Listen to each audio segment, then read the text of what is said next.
Hello, beautiful star family, and welcome to another episode of the podcast Prophet. Today, I am setting the intention in this episode to reach all of the starseeds and light workers on the planet right now that are struggling with their path and purpose.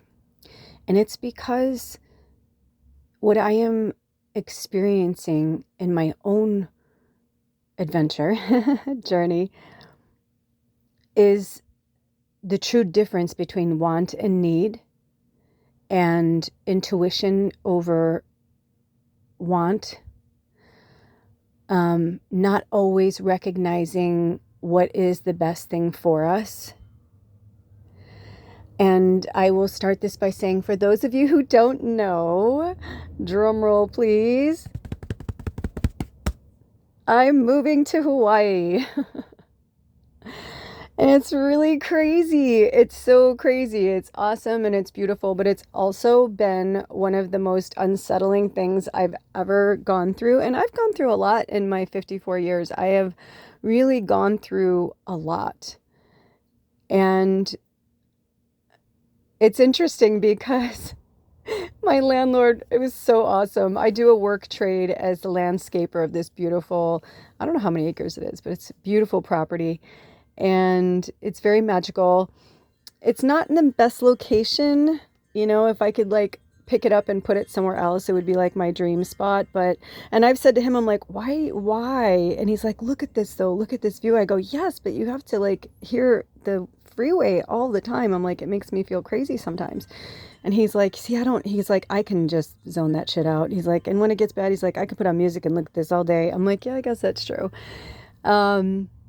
But anyway, it was funny when I told him what was happening. He said, why aren't you, he's like, is it just me? Because he's known me now almost 2 years. And this is the second property of his that I've lived on and helped take care of. And he's like, you don't sound very excited about this. He's like, it's Hawaii. He's like, why are you not? He's like, I mean, I just don't understand it. He's like, this feels so right for you. And I said, many reasons. I said, with the first one being that I have an enormous, huge, irrational fear of water. And I would never purposely put myself in a teeny tiny piece of land in a very big, massive water, like that. Like oh boy. So I know that's why I'm being called there. I know that's why. And I was like, there's so many islands. There's so many places. Like, why there? I've always wanted to go to Fiji. As much as Hawaii looks beautiful, I mean, Fiji has been calling to me even before the water. I think I saw a picture of it once when I was younger, because I didn't have internet growing up. But I think I saw it somewhere, maybe in a travel shop window or something. But I was like, wow, that looks so exotic and beautiful. And, Hawaii was part of us. And I guess I just always thought like, oh, well, whatever. But then, the way it even happened was very interesting and awesome. And I thought they were going to have me put this in a reading, but I guess they're having me put it here. So how it happened was, one of our tribe members, Zoe, we have known each other for a very, very long time. And over the years, we have lived very similarly. Is that a word? Our lives have been very similar and our paths have been very similar. And when I met her, she was very young. And I was one of the first people to kind of push her out of the nest, so to speak, and say like, hey, I know that it seems like you should get a job and an apartment and a car and all that. I'm like, but that's not who you are. I'm like, you are like me, So we've been walking together, so to speak, for many, many, many years. But we've also taken huge gaps in between then. And I remember when I was walking with Layla, one of my teachers, shamans, whatever you want to call them. She would never call herself a shaman. That's why I don't say it. But she really is the epitome of a shaman. I walked with her for 2 years. And those of you who don't know, when we use that dialogue, it means that we walked beside them in study for that period of time. And she goes by Dancing Spider Woman, and she's just amazing. And I knew that we were meant to be because we had so much like connection in our past lives and then even in our current life. But the one that we had, that we both felt very deeply, our connection was to Cherokee. Like we could feel our bloodlines and our ancestors. Whenever we were together, we really would channel them. And that's why when you hear me say, blessed be Aho, it's because blessed be comes from my Celtic, the whole UK. I have family from that whole area. And so blessed be comes from my old witch family from those origins. And Aho is comes from the Native American. And they're pretty much the same intention. But if you had to translate them, blessed be is basically saying, and so it is, but it's also like a form of amen. And so is Aho. And so Layla would say that. And after we'd been studying together for quite a long time, I said, I keep saying that. I said, it just like slips out sometimes. I said, is that okay? And she's like, what do you mean? And I said, because I had an older sibling that didn't like, I used to copy her because I just thought she was the most beautiful. She was smart and beautiful and funny and talented. And so I just really looked up to my older sister, but she seemed to hate it. And so whenever I would copy off of her, she'd be like, get your own thing, do your own thing, And in that way, I'm grateful for that because it did help me to become my own person. But it also made me feel a little lost because I felt no connection to her. It's almost like she never wanted me to have any connection to her. So I noticed in my friendships as I was growing up and as I've gone through different therapy, especially in recent years, I've realized that the disconnect between my sister and I was there wasn't, and one end she was very mothering and very loving and very giving to me. And then I don't know when it switched or what happened, but something switched.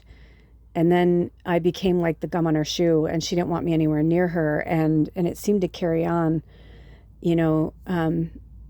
throughout our relationship. And I felt like I was always boxing with her energy, trying to, figure out what she wanted from me, what she needed from me. And I think that connection, has really marred a lot of my relationships and my friendships because I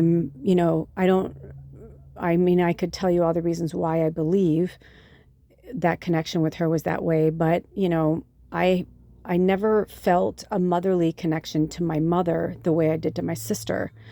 And in past lives, I'm like, there must be a connection there where my sister was my mother, because I always felt like my mother was more like my sister and my sister was more like my mother. But my sister didn't like that. She'd be like, you have a mother and I've got kids. I can't, I remember there was a point in my 20s and I was having a meltdown and my sister said, I'm paraphrasing, but she said something like, I'm not your mother. We have a mom. And I'd be like, I can't talk to her. And she'd be like, my hands are full. She had all of her children pretty close together. And, and that could be very intimidating. She was a young mother. And I was living in a completely different world with no children and trying to make it. And so it's very interesting how I started to dissect all of my relationships and my friendships and why I was friends with this person or that person, and not really understanding. Because I always felt and knew I was different than everybody. And I had these private practices when I was alone that nobody knew about. And I didn't tell anyone. I was so terrified of being myself that I morphed into all of these different characters and these different energies. And recently, Spirit called me to watch this interview with Jim Carrey, and it was fascinating. And he said kind of the same thing. The way he grew up was difficult, and his father was a comedian, but his dad couldn't be who he wanted to be. His dad, had a job, an everyday 9 to 5 that like basically sucked the soul out of him. And Jim got to live his life, the life that his dad really wanted. And the more he pulled himself away from these caricatures of himself, he started to realize who he really was. And I was like, wow. I mean, it was so perfect because I really understood what he was saying. And it takes so much time and energy and effort to get to know ourselves in a real, honest way.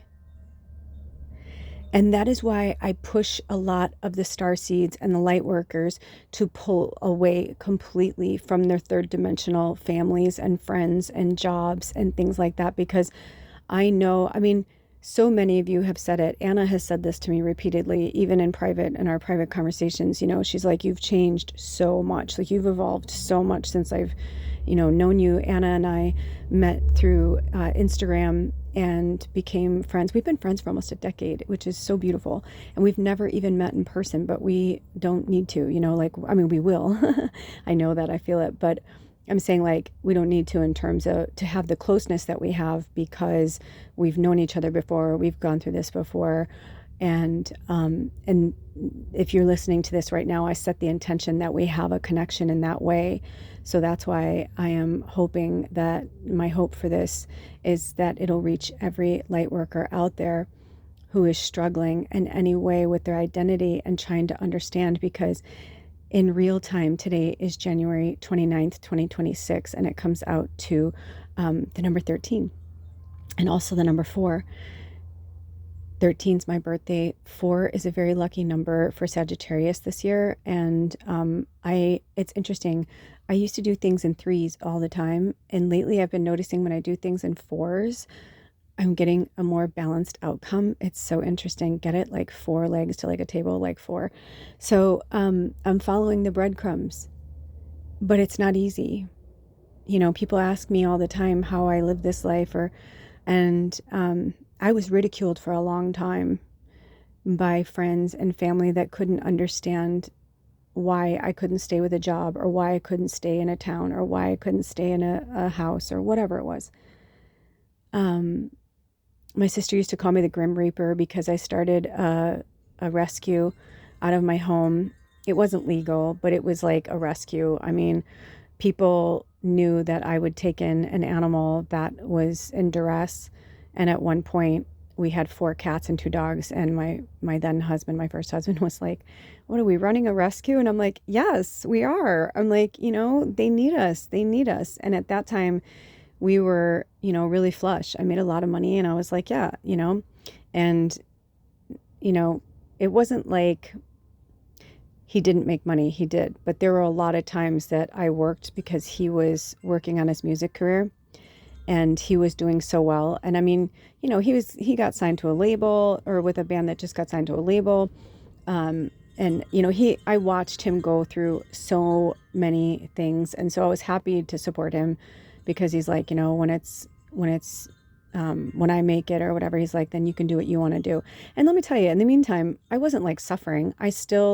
I had my animals, and I love to repurpose furniture. I was also known for that, where people would bring me things with like, I saw this on the side of the road, or I saw this at a garage sale for 50 cents, and they'd bring me like an old, really cool vintage ladder, and I would like paint it and like make all these really cool things, and I would turn it into a trellis. And I mean, I just did really fun things like that. I made this amazing mosaic table outside. My backyard was super magical, and I had a fountain and like bougainvillea. This when I lived in LA, and like I had like white lights all around. And my friend was like, I love coming back here. They're like, you're with your chimenea and everything. They're like, it was like my house was a hangout. It's like when the bars closed, we'd all go to my house. It was like that kind of thing.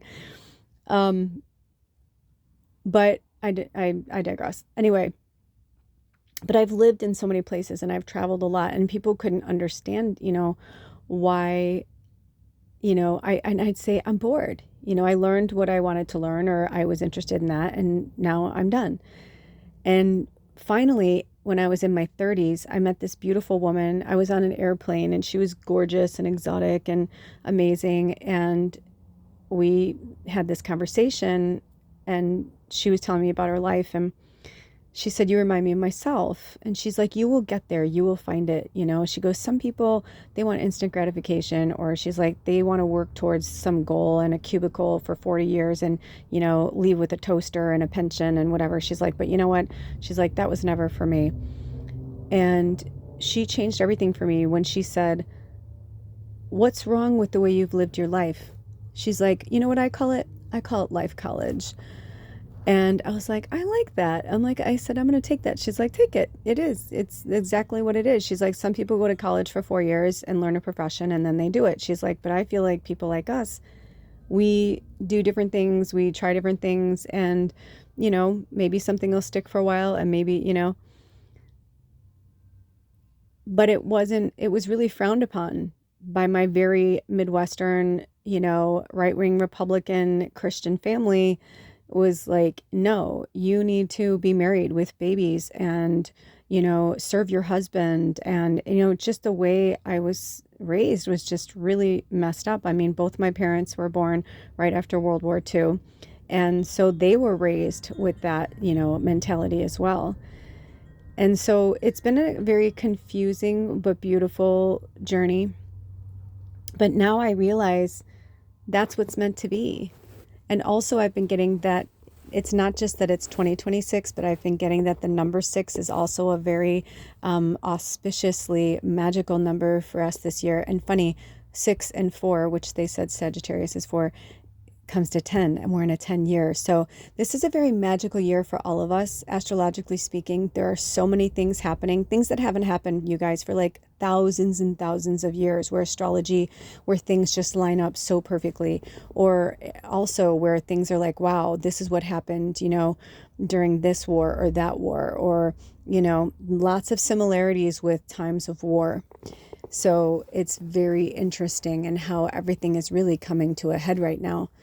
So I get the feeling that by 2028, we're going to have a massive turnaround. And I don't know if it's going to be a political one or a planetary one or all of the above, but we're just kind of like in the cyclone right now. And let's put it this way, if you're in the 3rd dimensional energy, you're in the cyclone. If you're in the 5th dimensional energy, you're on the outside watching the cyclone. So if you feel like you're in the cyclone, that means that you're too much in the 3rd dimensional energy, meaning like surrounding yourself with people that don't know you, don't understand you, and have a completely different perception of who you really are. And I know that some of you are like, but they're my parents, or they're my kids, or it's like, it does not matter. And Spirit wants me to say something. This is at least for one person. Maybe it's time they come to you. Many times I have moved and been in places, and I would say to my family and friends, are you ever going to come visit me? Are you ever going to? And they're like, you know, you're the one that moved away. And then they'd go on vacation and I'd be like, well, why don't you come? Especially when I lived in California. I'm like, hello, I'm in Southern California. They'd be like, well, I don't want to go to LA. I'm like, yes, but we don't have to just go to LA. I'm like, you can fly into LA and we can take road trips anywhere. You know, we can, you know, go down to Mexico. We can go up to Northern California. I was like, you know, it was very interesting to me. And then I started to realize that. And then when my dad was really ill, he said, my biggest regret is that I never came to California, because I lived there for almost 10 years. My dad's like, I can't believe I never went to visit you there. And I'm like, yeah, well, you know, he's like, no, he's like, I have some regrets, you know, but he was a business owner. He was at his job 24/7, honestly. I mean, well, not 24/7, he went home to sleep, but he would literally do the same thing every day. And then finally, when the business got to a point where he felt like he can breathe, he would take Sundays to himself and go fishing. And that was like the one thing, because, you know, he was in a business with my stepmom, and she said, you know, I miss you. You're not you. Like, you need that. And my dad was a very nature person. And so that became like his church, and nobody disturbed it. But anyway, I can go on and on. But, you know, so I just am, you know, I've always been a hard worker. I learned that from my parents, and I've never been one to run away from a challenge. But when my landlord said to me, you're going to Hawaii, you know? I was like, I don't think people understand the depths of my fear of water. I don't speak about it very often, but I have had, I literally couldn't tell you how many dreams I've had of me in water. And when I say in water, I mean a tsunami, a flood, a boat sinking, like, you know what I mean? Like where I am in a vast body of water. And they're always in some type of duress. Always. Screaming. And I don't know if in one of my past lives I drowned, because I've also almost drowned in this life several times. Had to be rescued, drowned, like was drowning, like had to have CPR, choked on water, like, you know, the whole thing. And in my adult years, I had a friend and my friend and I had just moved to LA, and we were having a good old time. We got weed. This is before weed was legal. But we got weed, and we'd been drinking and hanging out at the beach and just having a really awesome, magical day. And I don't go in the water, but she went in and she's like, "Oh my God, you have to come in. It's so beautiful." And I was like, okay. So I went in and I was like, "You're right. It's really nice." And one minute we were laughing and having a good time. The next minute, I don't even know where it came from, but this rogue wave came and got me and took me under. And I vividly remember rolling, like it's like I went into like the fetal position, probably because I was, you know, they say when you get in an accident, it's actually really good if you're drunk and stoned, because you don't react the same way as when you're sober. I know, because I almost killed my friends and I when I was younger, drinking too much. And one of the doctors that saved my life said that if, and yeah, I mean, I can tell you, I mean, my life has been saved at least 20 times, maybe more in this one. I'm not joking at all. I'm not exaggerating either. It's been a lot. But he said, he goes, it's because you were so intoxicated that your body didn't tense up. Because he said a lot of times accidents happen when people tense up and they break bones or they, you know, whatever. So anyway, so when I was in the water, I just remember like kind of, it was like the wave came and got me and just rolled me into her. It just rolled me into the water. And I just remember tumbling. I remember thinking that this is what it must feel like to be in like a washer or a dryer. You know what I mean? Like I literally remember thinking that. I remember seeing my life flash before my eyes and going, holy shit, this is how I'm going to die. I remember thinking, my poor friend, that this is, you know, how I'm going to die and she's going to feel horrible. Like, I mean, it was just like all these things that were playing out in my mind. And it felt like I just kept getting sucked back into the ocean further and further and further and further and further and further. And I felt like I was leaving my body and I was going further and further and further out. And then all of a sudden, I just remember like this voice or this gentle energy that was like, it's not your time. But remember this, like, you know, be gentle with yourself. Like, it's like, I remember them saying all these things to me, but I didn't really understand it. I didn't even really understand some of it until just now, as I'm telling you. And then all I remember is being spit out and people being around me. And I remember hearing screams. Like the interesting thing too, is when I was in the water, I remember hearing screams, and because I think my friend was like, help, my friend, you know. It was very scary for both of us. And it was so weird because we had had this magical day and we're like, what the fuck? Like, I remember like after it was over and like everybody had left and I finally calmed down and I was alive and everything. She was just like, dude, you almost fucking drowned. Like she's like, you almost died in the ocean today. I'm like, I know. I'm like, that was crazy.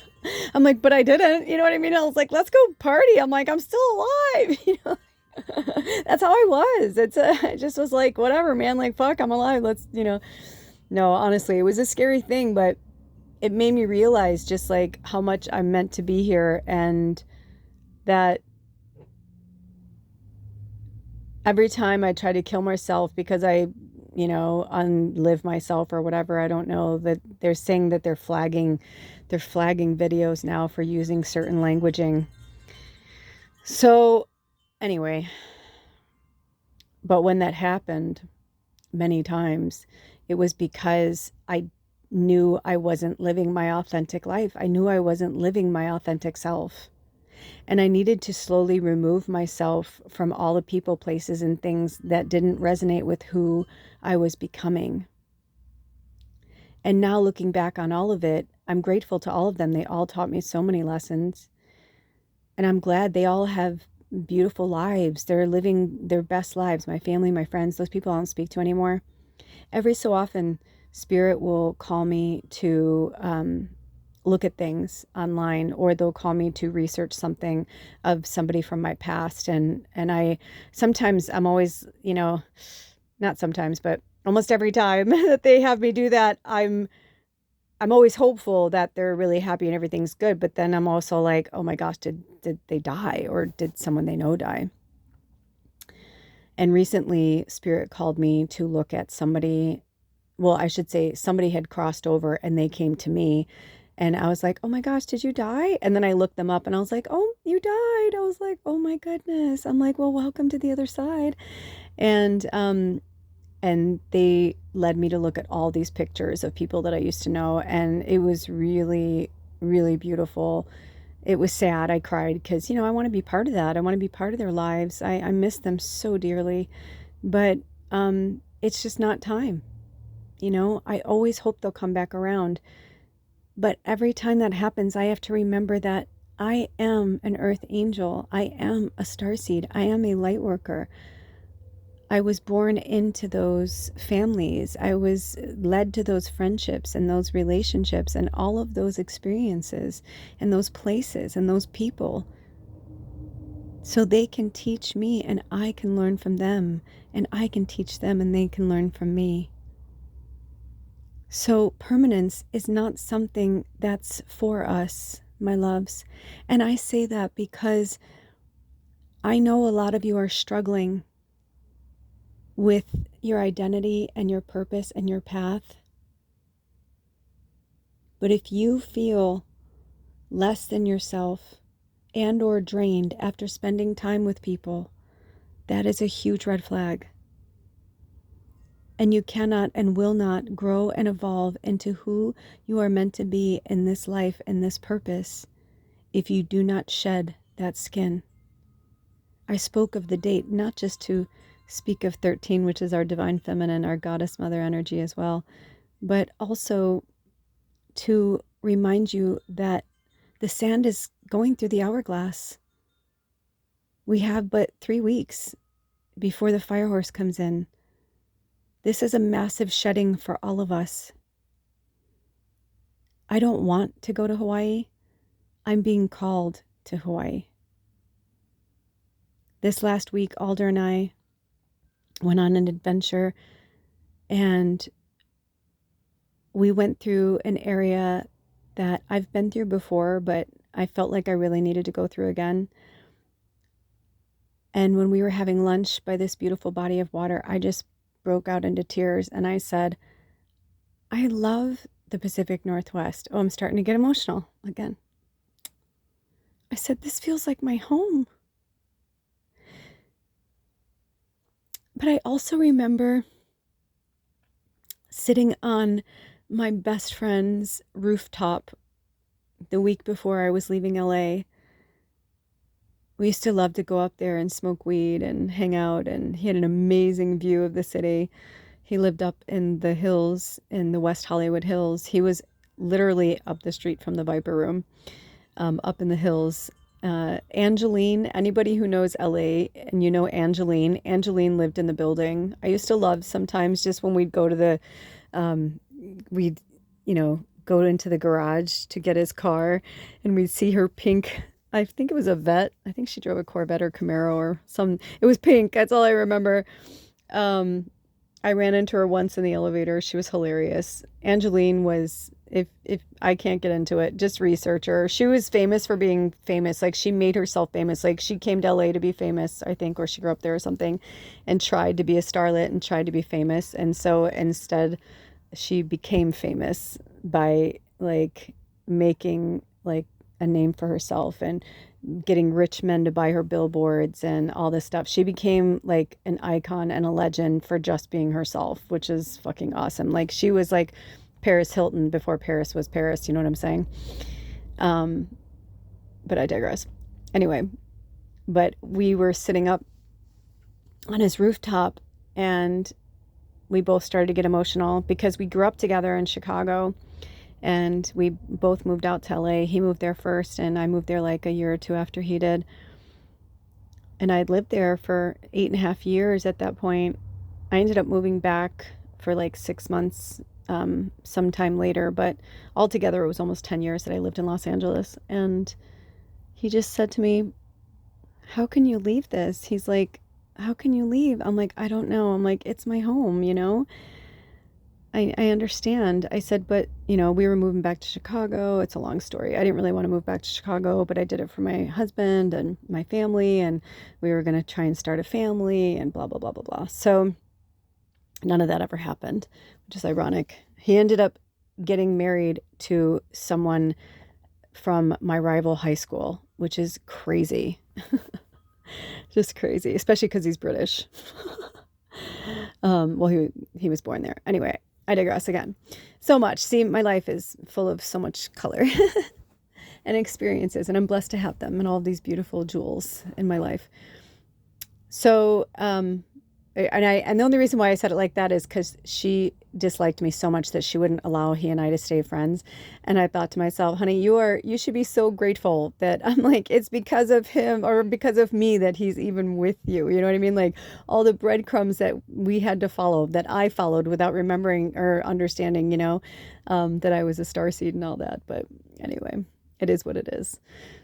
Some people are just who they are and they will never change. Hopefully they have changed since I met them. But I was like, it kind of blew my mind too, because it was like he was marrying like an old version of me. It was just really peculiar. I was like, I just thought him to be more like me, somebody who had wanted to travel and be. And so it was just kind of interesting. So, the way he settled down and became like lived in the suburbs and everything. And I was like, dude, you literally like when I met him, he had like traveled the world with his family and he was, born in the UK. And then it was like, I'm like, all I wanted to do was get out of my small little town that I grew up in. And he ended up moving into the small town that I grew up. You know what I mean? I was just like, this is fucking insane.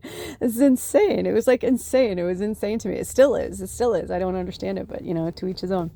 But, and everybody finds their utopia a different way, just because it was my hell became his utopia, But I'm glad I could do that. And I had to tie up loose ends there, so everything really does happen for a reason when we follow the breadcrumbs. So with all of this being said, I remember that conversation with my friend and leaving Los Angeles, and I said, well, I'm going back home. I'm just trading home for my old home. And because we grew up there, he was like, you're going to be miserable there. He's like, I know you're going to be miserable there. He was right. He's like, it's not who you are. And in some ways he was right, in some ways he was wrong, but it's because he wanted me to stay. So I think he would have said anything to get me to stay at that point. And he was my husband. I had 3 gay husbands, so they call them husbands. He was my first husband. And so, we'd known each other since we were like 14 years old, And so when I was leaving LA at 33, at that point, he'd known me, he knew me.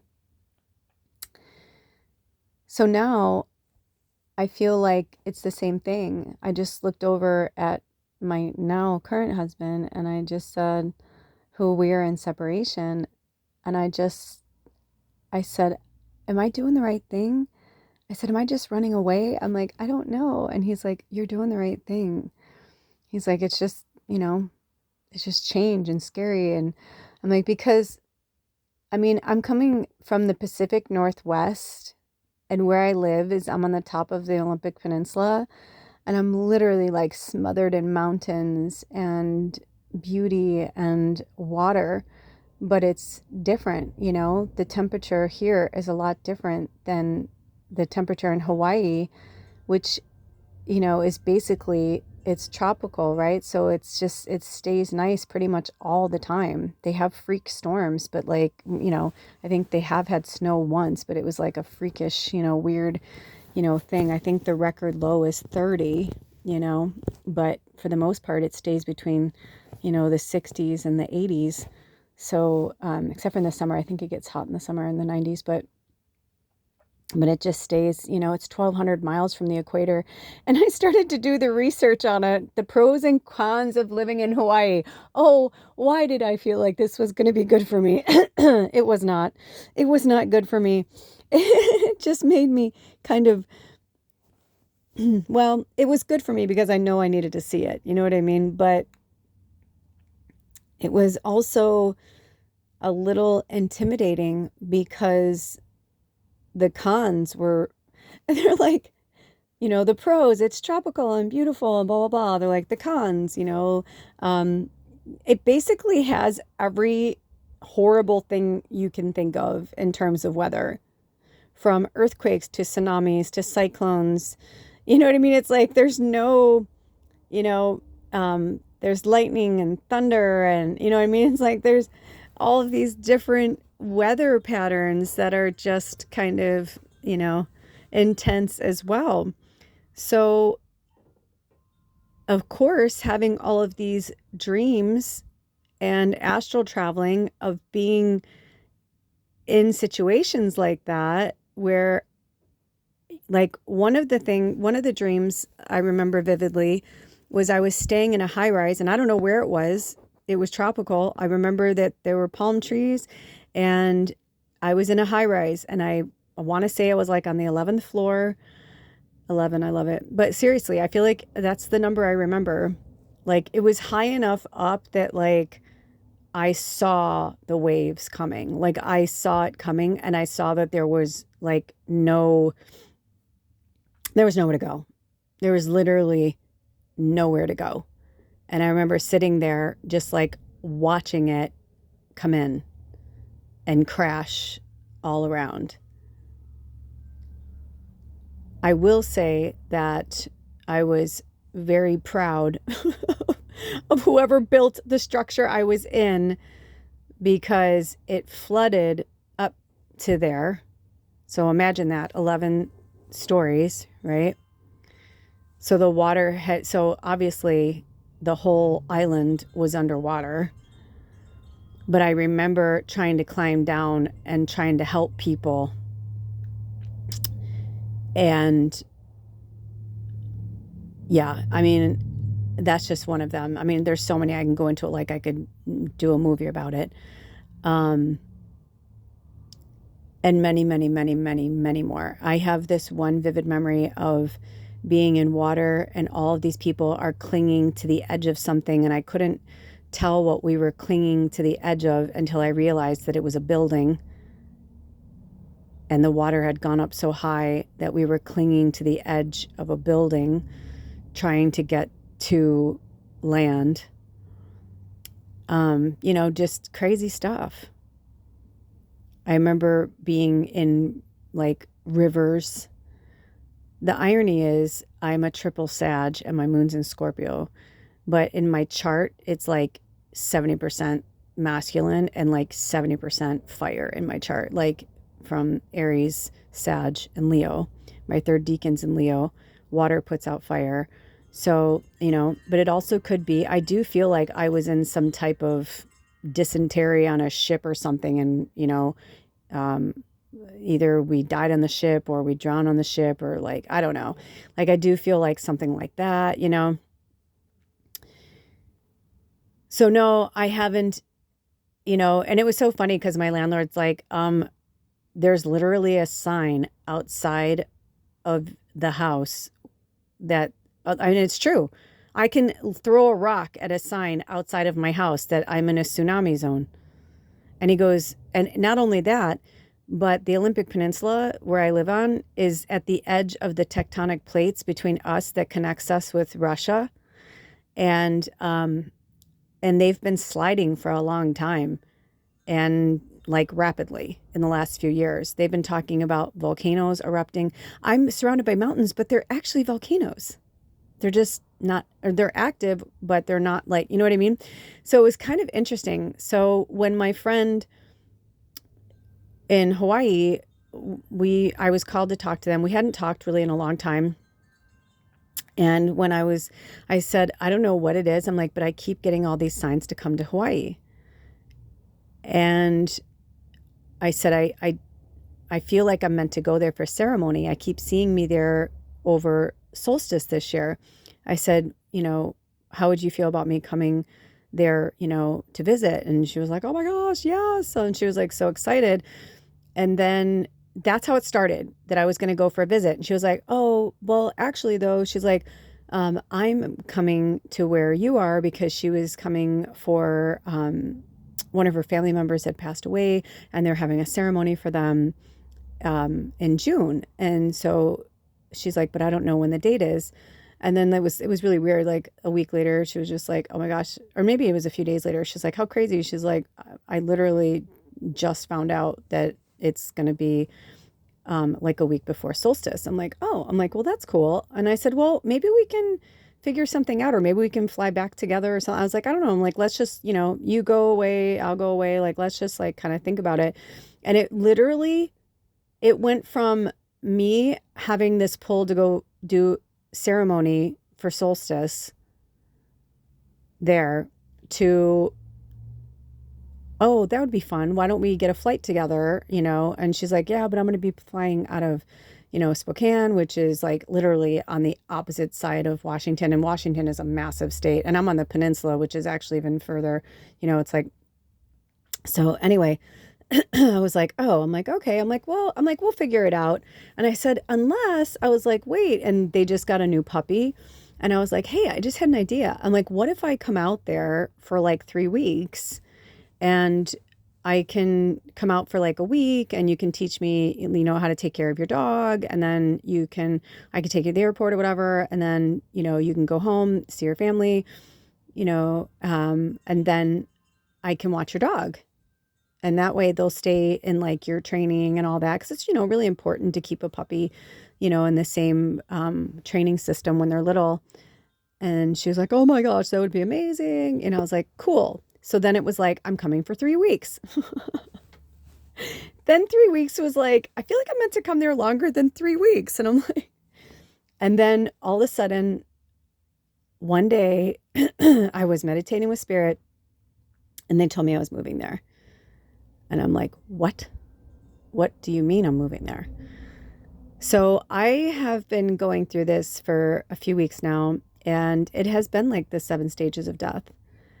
And so this past week when Alder and I, were talking, I was like, I don't feel like we're over. I don't know what to do. I said, I feel very lost. I'm like, I'm not sure. I said, I was really excited at first, but then when I started going through my stuff, and I started going through my stuff with my pendulum, and you guys, I'm not exaggerating. I'm going, like, the last time I did this was when I moved from, when I was like, I didn't want to be in Chicago anymore. And I knew I needed to move on. I just knew it was time, and I was going to move back to LA. And then I had gone back to college, and one of my professors was like, Portland's really hopping right now, because I was in fashion design school. And she's like, the last few winners of Project Runway have been from Portland, and they've been talking about how Portland is the new fashion mecca, blah, blah, blah, blah, blah. And so that's kind of how my romance with the Pacific Northwest started. I started in Portland, Oregon first, and made my way north to the Olympic Peninsula. And I've joked to people, I'm like, there's really nowhere else for me to go unless I go to the San Juan Islands. Because I literally, when I look out, like right now, if I went outside and I look across, I see Canada. Like I'm literally a stone's throw from Canada too. It's like literally across. I'm on the Strait of Juan de Fuca is what they call it. It's the inlet from the ocean in between Canada and Washington. So it was really intense, you know, that journey. And I've been up here for 15 years. And then I saw this thing about Sagittarius and that we've gone through like this 15-year cycle or something. And I was like, what the fuck? I'm like, that's crazy. And my landlord's super psychic. Like he's super, super touched. And he's like, he goes, so wait, are you moving there? I go, I don't know. And he's like, what do you mean you don't know? I go, I mean, I literally don't know. I'm like, I mean, Spirit's saying I'm moving there. I'm like, but I don't feel like I feel like it's like all these other places I've gone where like, you know, I stay for a few years and, you know, whatever. And he's like, I don't think you're coming back here. And when he said that, I was like, I think it upset me because I felt like he was right. And so when Alder and I, this past week, when I was starting to cry, I was like, I love it here. This feels like my home. I said, the Pacific Northwest has been my home for 15 years. Like, I can't even believe I've been up here for 15 years. Like, it's just crazy. And I mean, I literally have been slowly moving from Portland up to like, it was my dream to live here. And recently Spirit drew me to this thing that said, remember that 5 years ago, you dreamed of being where you are now. Don't give up. You know, it's okay to have new dreams. And I said that to my partner recently. I was just like, you know, 5 years ago, we were living in Yelm outside of Olympia and we loved it. I loved that horse boarding farm. We were there for 5 years.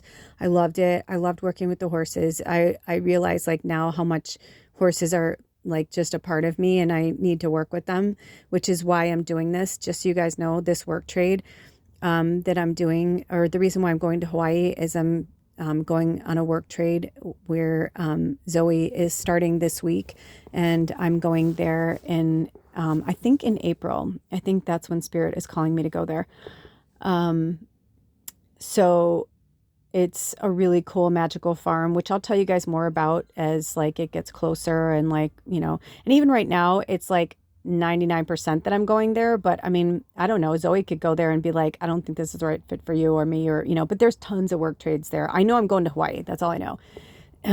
Excuse me. I believe I'm going to this work trade because not only is the owner just a wonderful person and it's a beautiful property. It's like 44 acres in Hawaii. And like, I'll share more of like which island and all that, like as it gets closer, but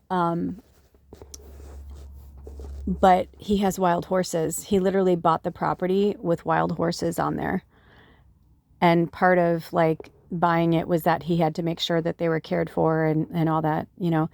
So the second she told me that, I just knew it. When I saw the pictures, I'm like, I think I'm supposed to work there with you. She's like, what? I'm like, I think I'm supposed to work there with you. Let's drink some water. Okay. I said, the second I saw his picture, I was like, I felt like I'd known him. I was like, oh my gosh, like just all the pictures of the property and the farm, the animals.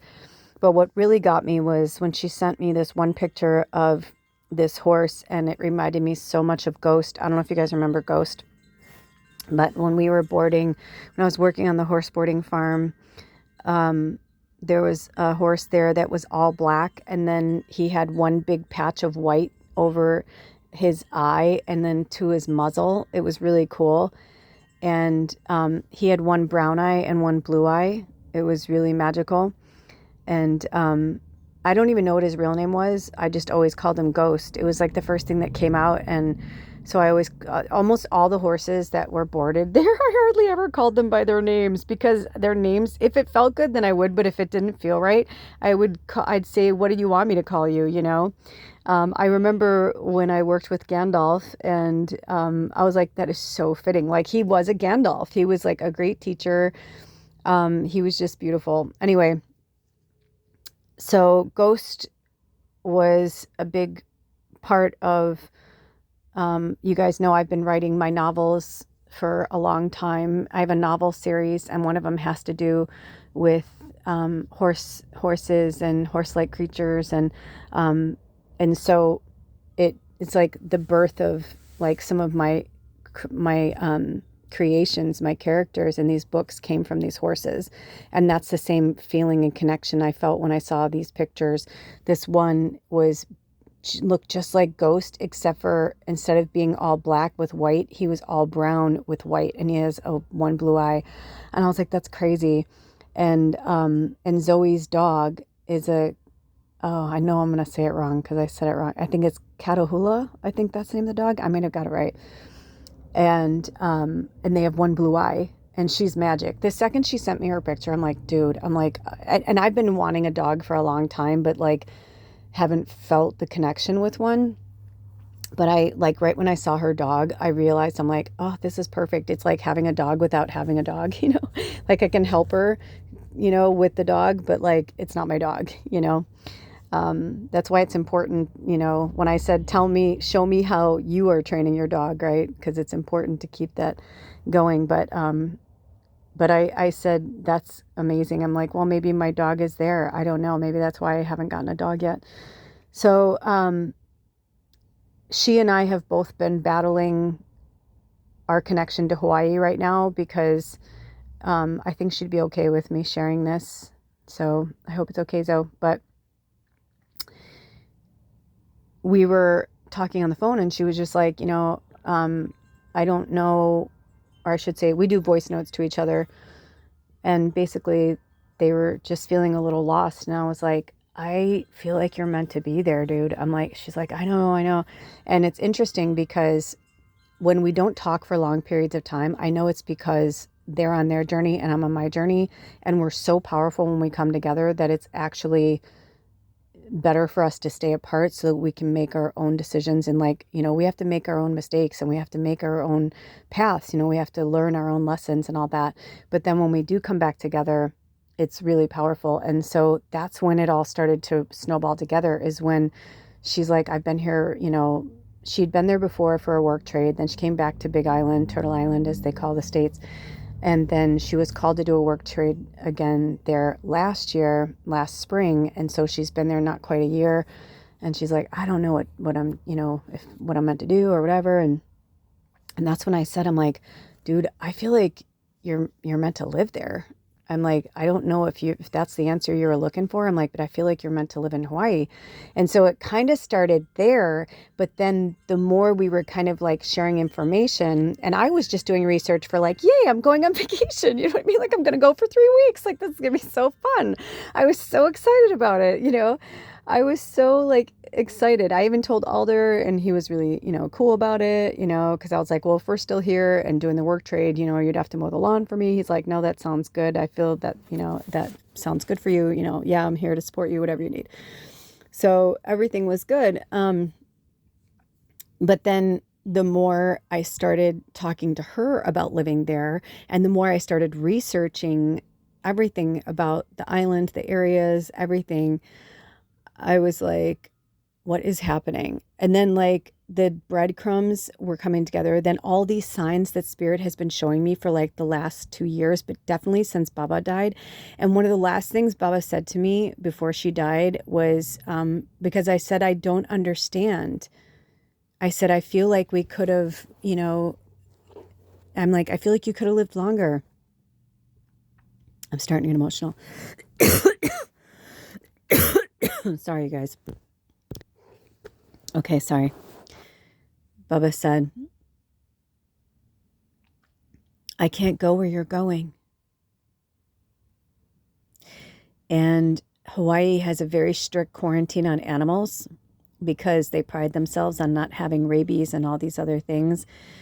I didn't know this until I researched. You know that Hawaii never had mosquitoes ever until the quote unquote white man brought them over. Yep. Never had mosquitoes until the 1800s, until the plantations, they were sending things over in crates and the mosquitoes were like getting in, and now they have like 3 or 4 different species. Like, it's crazy. totally like changed their ecosystem. Like, I mean, just crazy, crazy, crazy stuff. Um, but anyway, so I understood what she was saying because Bubba would have to be quarantined and she would have been miserable. I mean, she would have dealt with it, but like she was in her elder crone years, that's a lot. And then flying and going through all that stress and, she's like, I'm no, like, and it's funny because I saw right now somebody has a cat that looks like Bubba right now. And I was like, wouldn't that be crazy if like, who knows? You never know. But anyway, I have a feeling Bubba will come back to me in this lifetime, but I don't know what animal she'll be in. So, yeah. And then I needed a year really to mourn her. As I'm recording this in real time right now, I knew she was going a year ago. Bubba died a year ago tomorrow. Her real anniversary is, the 31st. She died on January 31st. But in like, days or whatever, it'll be tomorrow. So I understand what she was saying. She had to die when she did so that I could take the year to mourn.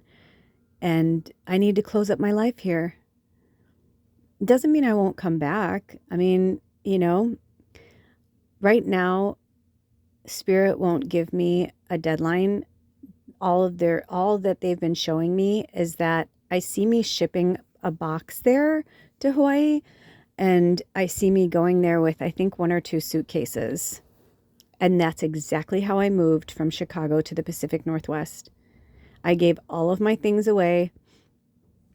I had a beautiful house full of furniture, a lot of antiques, a really high-end couch. Like, I had nice things. And I was like, I could try and sell all this stuff, or I can just like gift it, to people. And that's what I did. I ended up like giving most of my stuff away. Some people were like, well, I'll hold on to it, if you ever come back. And I was like, I'm not coming back, like it's yours. And I knew I wasn't coming back. And it's interesting because the adventure that Alder and I went on this week was to get a piece of furniture in the Puget Sound, like super, super far south. Like it was like an hour plus drive, but it was free and it matches and like looks so cute in here with like all my other furniture. The people we got it from was this beautiful couple. Their house was immaculate. I was like, oh my God. I'm like, it's the first piece of furniture that I didn't like wipe down like perfectly. You know what I mean? I was like, no, they were clean. They were just nice. Like you could just tell, you know what I mean? Like good energy. They were just the nicest people. They lived in a really swanky neighborhood, beautiful house overlooking the water. And it's like from like the 50s or 60s. I don't know if you guys know, but I have like this French provincial looking dresser. So I think what I'm going to do is, because Alder, we started to talk about it, because I didn't even tell you guys. So what happened was, once I knew I was moving, I actually I messaged her and I was like, dude, I think I'm supposed to move there. And she was like, I totally feel that too. Like we both felt it. Like we both genuinely felt like that this isn't crazy, that we're both feeling like we're both supposed to be there. And then the farm job came to her, or she had known about it, I guess, but she was looking for something else. She is a Reiki, so she was actually trying to get like a real job and like a real place. And she's been living out of her van. She has like a van that was converted into a tiny home. She's been living in that with her puppy for months. And she's like, my puppy needs, and I need like a house and a yard. Like she's like, we can't keep living like this, So she said, I did get an offer to do a work trade, but I don't really want to do that anymore. She's been doing that for years, like I have too, like all over. She's been in Arizona and, Washington, and I don't know what other place she's been in, Hawaii. But anyway, so she sent me pictures of it, and that's when I was like, dude, this feels really good. I feel like you're supposed to be here. I really do. And I said, and what, you don't like it, then you leave. You know what I mean? I'm like, no harm, no foul. Like, but at least you can kind of see how it feels and like give you and puppy some, breathing space. And the work trade is really great. They have like these little tiny homes on the property, like little huts. They're really cute. And And so I'm like, you'd have all this room with your dog, and there's lots of animals there, and her puppy loves animals and loves horses. And so I was like, I feel like this is really good for you. And I was like, I feel like I'm meant to work there too. I'm like, how would you feel, if I worked there too? And she's like, oh my God. She's like, yes, this feels good. So that's kind of like how that snowballed. Then I was like, I have to tell Alder. I didn't know how he was going to take it, but he actually was so receptive, and he was like, I'm so happy for you. He's like, you need this. He's like, you need an adventure. And I said, yeah, I feel like I've been on a hamster wheel for a really long time.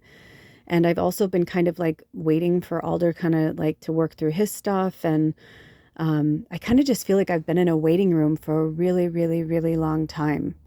So that's another reason why I feel like Hawaii is like a good transition right now, because it's literally, I mean, it couldn't be more polar opposite. I'm in the Pacific Northwest where like, I'm wearing, boots and scarf and a heavy jacket to moving to a tropical place. You know what I mean? Like, it's just insane. It's so fucking crazy. It's so fucking crazy. But it also makes sense too, because when I lived in LA, the only reason why I was happy to leave LA was it just didn't have the seasons I needed. I'm like, I need more seasons than this. I mean, I need to see rain. I'm like, it just wasn't for me. Where I love that Hawaii, it rains all the time. And I think that will help me, because I may not like huge bodies of water in terms of being in it, but I do love rain. I love the sound of rain. I love, and that's why I like the Pacific Northwest. Like, I love the rain. That's not the issue, like right now, as I look out my window, there's a huge, lake behind me, I love the water. I just don't want to be in a large body of water. Also, when I was younger and I used to boogie board, I had an incident with a shark that scared the living fuck out of me, and I don't ever want to be in the water again. It's like 1 minute I'm like, having a good time, and the next minute, my first husband was like, dude, because I had hit a patch of coral, and I mean, it hurt, but it wasn't too bad because I was wearing like a shirt over my bathing suit. So, but he looked over and he was like, dude, look at you. And I'm like, what? He goes, look at your shirt. And I looked, and I was working at Planet Hollywood at the time. And we always got free merch for, who had the most sales today, because the more we wore the merch, the better. And, so I was wearing this, it was like white, like t-shirt. And then it had like the Planet Hollywood emblem, like in a circle on the front. But my shirt literally looked pink because I had little cuts all over me from the coral. And like not even 2 minutes after he said that, I felt this massive I know it was a shark. I wasn't looking at it. I wasn't, you know what I mean? But got to remember, surfboard and a boogie board are different. A surfboard, you're sitting on it. A boogie board is like half the size of a surfboard. Your feet and your legs are in the water fully, and you're just floating on the boogie board like a buoy. And I didn't see the fin because he was so far under the water, but I felt a massive fucking fish animal go slide across my fucking leg. And I freaked the fuck out. And as I was starting to freak out, this huge wave blew me in and just dumped me out. But I know that was a gift from spirit, because that was a shark trying to figure out if I was food, because it smelled my blood. I mean, we were really far out from the shore, and that wave, like, it was literally a miracle. And he was like, are you okay? I'm like, dude, a shark. And he goes, dude, I'm not kidding. He's like, I swear to God, I thought I saw something sticking out of the water. He's like, but it wasn't that far out. And I'm like, no, because he was, I'm only 5'2", right? So it was probably like the tip. He saw like the tip of the fin, but I was, so no, I have no. I'm like, no, thank you.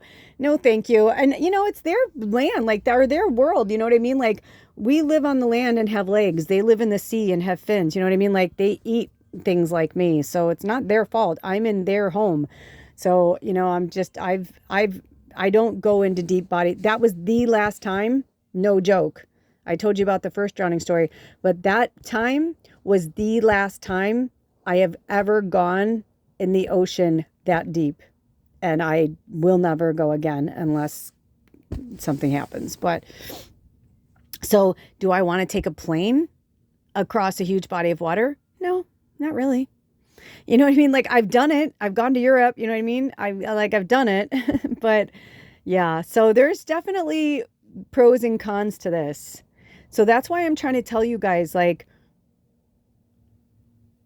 both, I feel like Zoe and I both kind of like, it's not like we're upset about it. It's not like we're asked to work in Hawaii. I mean, you know what I mean? It's a beautiful place, but it has its share of cons too. Just like looking on Craigslist, I was looking on Craigslist because the little tiny house that I'm going to be living in, it's supplied with like a little couch. They're just little homes, right? And so it has like a couch and it has a bed. That's it. So any other furniture, anything else, like if I want like a table or a chair or, like if I want anything else, like I have to buy it. So I was kind of curious. I was shocked, but not shocked to see how expensive, and I'm sure they get away with it because there's only so much you could buy on these islands, right? So I was like looking and I saw this table that was like a crap table, not even like IKEA quality, like something you'd see like a step above like the dollar store, and somebody was selling it for $40. And I'm like, are you kidding me? Are you kidding me?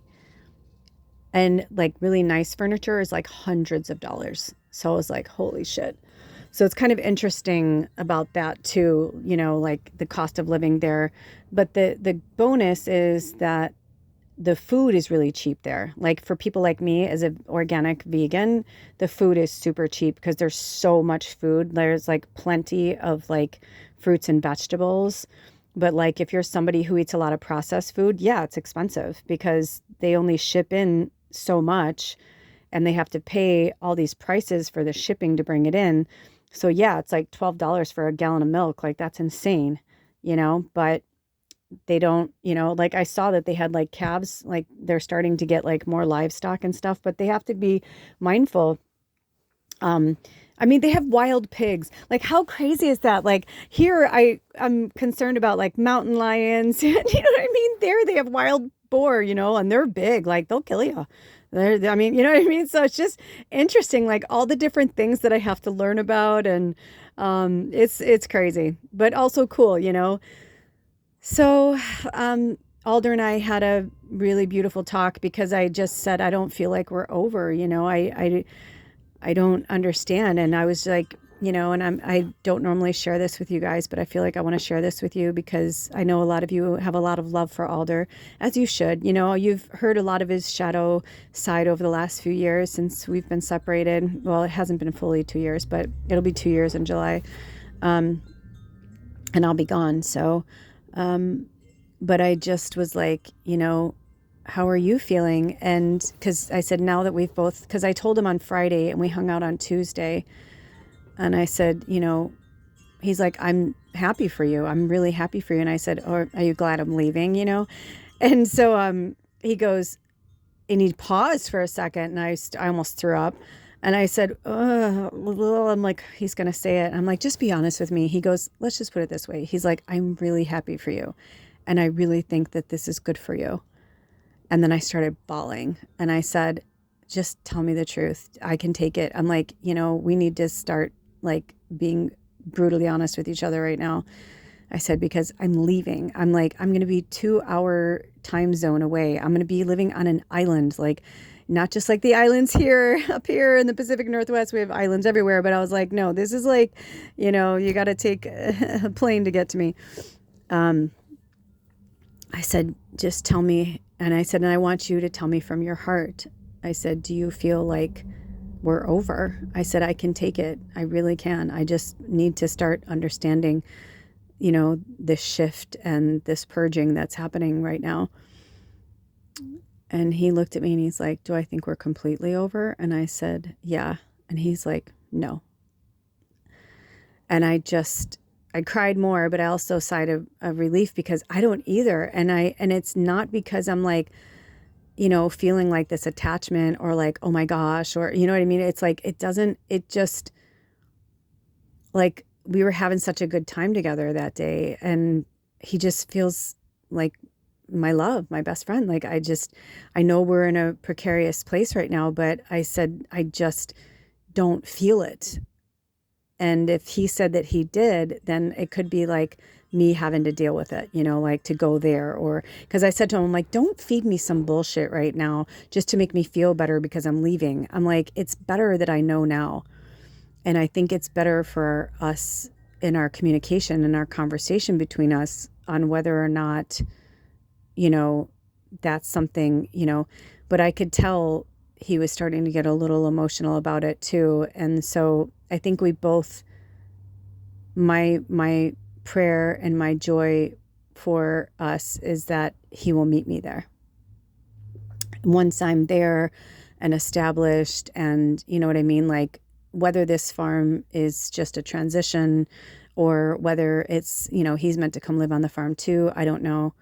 But it's a work trade farm. It's a massive farm. Like, there's, it has an intention. It's a beautiful mission. And it's actually something I've been wanting to do for a really long time too. So that's why I feel really aligned with this work trade. So it could be a month, it could be 6 years. I have no idea, like I keep seeing the number 6, it could be 6 months. I'm like, I don't know. It could be, I said to her, it could even be that I'm there to help her get through the training process with her, dog, so that when she does get like a full-time job, I could be like, I called it, I could be your panny. I said, they have the nanny, or when it's a male, they call him a manny. I said, I'm your puppy nanny. I'm your panny. I'm like, maybe I'm just meant to be there to help you. Cause like, I do need a change and I do need a break.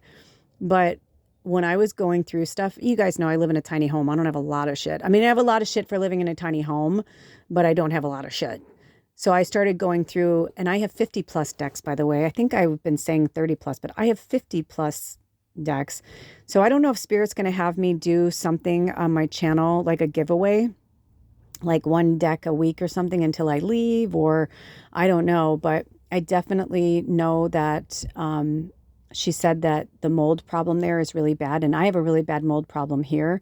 Actually, I went through one of my closets and I'm having to throw away a lot of stuff. I was really upset, but it was meant to be, things I've been holding on to, things that it's time for them to move on, but I would say I am getting rid of like 80% of my stuff. That's a lot. That is a lot. So yeah. And a lot of you guys, my all-stars, my close friends, you guys are going to be getting boxes of stuff because seriously, I was going through with my pendulum and they were having me make piles for you guys. So I'm like, well, that's cool. I'm like, that's actually awesome. Especially some of my stuff that it's like, I know they're going to live on with other people. And then I think they will have me sell some stuff. But yeah, it's kind of interesting. And that's why, because I said, well, I can go, I'm pretty quick. I'm like, if you have me really put my nose to it, I'm like, I can get rid of this stuff in 3 weeks. I'm like, maybe I should go there right after the year the horse comes in. And they're like, have you checked the astrology for you? And of course, we've got eclipse season and another Mercury retrograde on top of each other. And I was drawn to watch this horoscope for Sagittarius during the eclipse and Mercury retrograde season. And they literally said, one of the very first things it said was, do not travel during this time unless you have to. If you do, make sure that you have plenty of time. Don't try and make a close cut on a flight, or don't book a flight that's going to be like an hour to catch the next flight. You know what I mean? Like they were like, we're not messing around. Like, so it was kind of funny. And I was like, yeah, that's perfect, because I kind of just came to terms with it over the last week that this is really happening, and like aligned and spoke with all the people that it's going to affect. And, most of you that are really close to me, I already reached out to you and told you. that this was happening. But that's why I felt like I wanted to do something like this about it too. But then to also let you guys know that, just because you love something or you want to, like I was really happy to be nesting in my tiny home. I've been working on this and gutting it for a few years now, and I was really sad. I thought this was going to be something really special. So when I told Alder, I said, I keep getting this vision of you. We have all together between the three of us, we have our 35-foot RV, we have our vintage Eurovan, and we have his, I forget what his car is, but it's like a little van. And so I said to him, I have this feeling that you're meant to sell the RV, sell your smaller van, and live in the Eurovan. And I'm like, but that's just a vision I saw. I'm like, sit with it and see what feels good. So when we went to go get this piece of furniture and we got it in the car, I go, do you see how much it matches our other piece? I'm like, how crazy is that? He's like, yeah. I go, I feel like we're meant to sell the RV like as is, like it's in the midst of a remodel. But I think even just getting that, it was like the last piece of the puzzle that we were missing, because we had pulled out like that whole side and the bathroom and everything. And it fits like it was meant to be there, honestly. And it's vintage, and the shape of it and everything, it's like so crazy. He's like, that's crazy he goes, that's not going to fit there. I go, watch, it will. And we got it, and he's like, oh my God.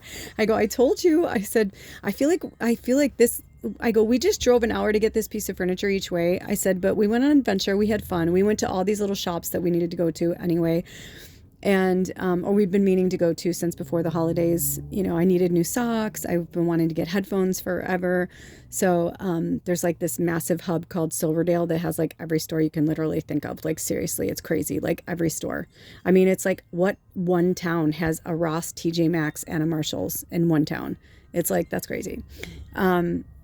And so I said, I'm pretty certain that this free piece of furniture that we just technically only drove an hour out of our way, because it was like a half an hour past the place we were going to shop.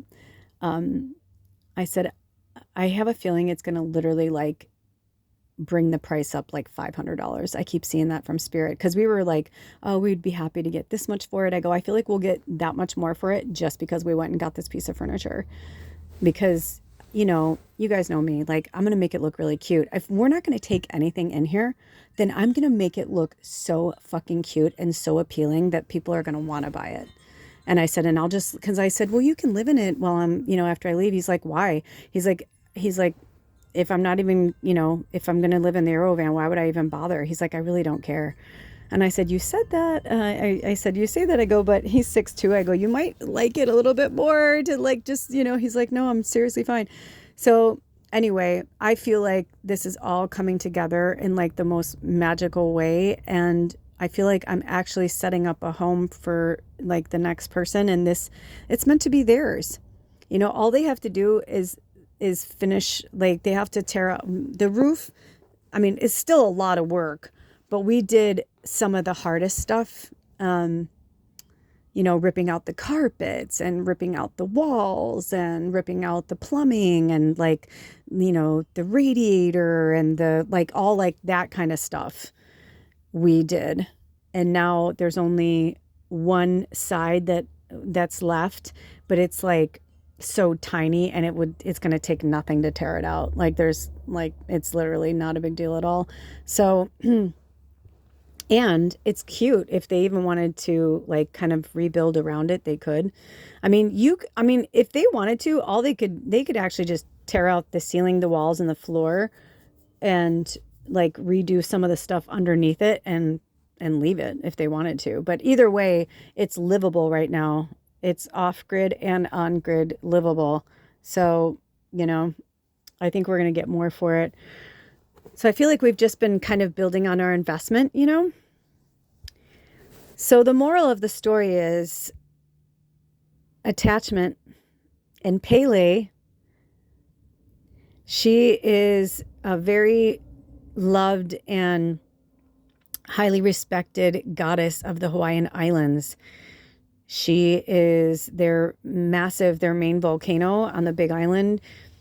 Um, she's a fire goddess. And she started calling to me, I mean, in such a way, I can't even tell you guys. She kind of reminds me of Kali Ma a lot, but because she's a destructor and a creator at the same time, right? Because yes, her volcano creates destruction, but she also creates land when she does that. The last time she blew in 2018, she created 70 more acres of land. Think about that for a second. That's kind of cool. So that's interesting. So I have been feeling this connection to the goddess energy, and that Pele is, she said something to me about retirement too. So I was like, what? Like, I feel like if anything, like maybe Hawaii will be like my home, but I'll travel a lot and maybe I'll have homes in other areas too at some point. But I definitely felt like she was trying to tell me, like, you've worked for 54 years. You've been working really hard and traveling. It's time for you to have some place where you can feel good. Because the truth is, as much as I love the Pacific Northwest, like, we got hit with a really early winter this year. And so I've been stuck inside pretty much since September. And it's been rough. I mean, I've loved it in some ways, but in other ways, I'm like, I I do need a place where, you know, I can be outside all the time. I mean, they do have their monsoon seasons, but it's not the same. You know what I mean? Like, a lot of the reasons why I don't go outside, like the last few days, it's been crazy, crazy, like windstorms and rain and, cold, and, you don't want to be outside in that. So, but we have actually had some really nice weather. It's actually been, it's like we got an early winter of September of a lot of rain, and we've had a lot of bouts of cold. And now we're going back into the warmer weather. When I saw like the next 10 days, it's supposed to be in the 40s and the 50s and sunny. Like next weekend, supposed to be like 56 and full sun. For us, that's like summer.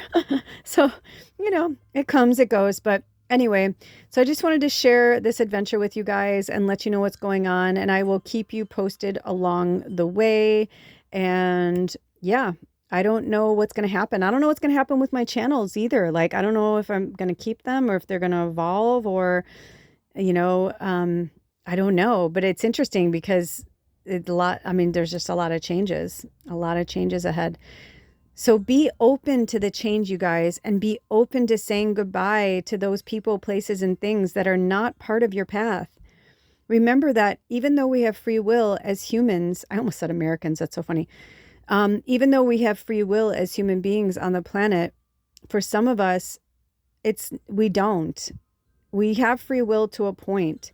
We don't have free will like the Muggles do. If I use like Harry Potter magical terminology, not everybody on this planet is an Earth Angel. If you found yourself here, most likely you are, or you're a light worker of some kind. And in my experience, it's like light workers can be Earth Angels, but not all light workers, or Earth Angels can be light workers, but not all light workers are Earth Angels. You know what I mean? You may be, meaning like we come from the angelic realm specifically to help and guide, because we've been human and we've been angels.